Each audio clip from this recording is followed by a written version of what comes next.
Hi kids, today on Read Aloud with Mama Z, we are reading Grannysaurus by David Walliams. Do you love to stay up late? This is a story about a boy who never wanted to go to bed, especially when he was having a sleepover at his granny's house. Bedtime, announced Granny as she and her grandson finished their dinosaur jigsaw together. But Mum and Dad let me stay up until way past midnight, fibbed the boy. Ha ha, not falling for that, old one, Spike. It's bedtime. Not fair, he said. How come you are allowed to stay up late? Because I'm much, much older than you. I bet you are as old as this dinosaur, Granny, said Spike cheekily, pointing to the puzzle. Yes, I am Grannysaurus, so you better go straight to bed. Grrr! She growled like a dinosaur. Spike sprinted up the stairs, dived into his pajamas, and leaped into bed. Grannysaurus is starving. Ironing juicy little ones still wide awake, came a voice in the dark. Grrr! The boy shut his eyes and pretended to snore. Then Spike opened one eye and spied the shadow of a dinosaur. He yanked the covers over his head and tried to sleep. However, he woke up to find his bedroom booming. Doof, doof, doof. The whole house was pulsating with music and flashing lights. So he tiptoed down the stairs and opened the living room door. Granny was having a party and Spike was not invited. It was a Dino Disco. Grannysaurus was behind the decks spinning some bangin' tunes. Well, she was a Spinosaurus. Dinosaurs were moving, dinosaurs were grooving. Still in his pajamas, Spike joined the party. He boogied with a Brontosaurus, he strutted his stuff with a Stegosaurus, and he got down with a Gigantosaurus. When Grannysaurus spotted her grandson out of bed, she stopped the music. Scratch! Oh, moaned the disappointed dinosaurs. Spike, go back to bed, ordered Grannysaurus. No, replied Spike, crossing his arms. I'm going to stay up all night and boogie.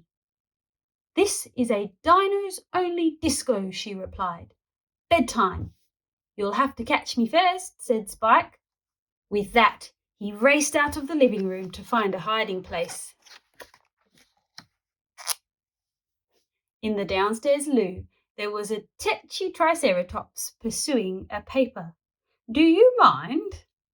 On Granny's bed, there was a couple of brachiosauruses bouncing up and down. Boing, boing, buzz off. And splashing around in the bath was a huge plesiosaurus. Splish, splash, splosh. How dare you? So Spike raced back to the living room. Bedtime, shouted all the dinosaurs. Never, replied Spike, though he was feeling more than a little tired. Then just you wait until Rex arrives, warned Grannysaurus. Rex? Don't you mean? Grannysaurus nodded and grinned.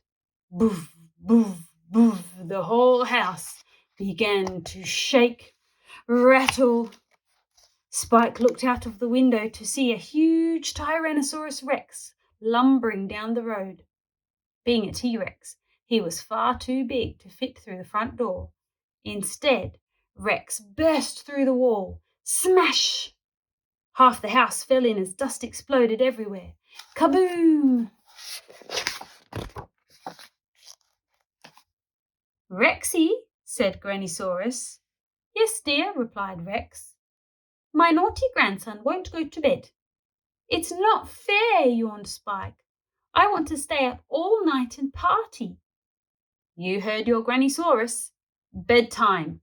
Rex reached down to pick up the boy, but Spike was too quick. He charged up the stairs before leaping onto Rex's head. "You can't catch me now," he exclaimed. When Grannysaurus stomped up the stairs to grab him, Spike surfed down the dinosaur's back. "Woohoo!" "Send him to bed, Rex," called out Grannysaurus. "Right you are." When Spike reached the end of the dinosaur's tail, Rex flicked it. Whip! The boy was shot into the air. Ah! Spike soared high up into the night sky. "Oops," muttered the T-Rex as they all watched him go. The dinosaur had flicked his tail so hard that Spike zoomed all the way to the moon. Whiz! Before tumbling back to Earth. No! By a stroke of enormous good fortune, the boy crash-landed straight back into his own bed. Thump! Oof! "Now go to sleep," called up all the dinosaurs. Not fancying another lap around the moon, Spike yanked the covers over his head and shut his eyes tight. In a moment, he was in a deep, deep sleep. From that day on, Spike went to bed ridiculously early.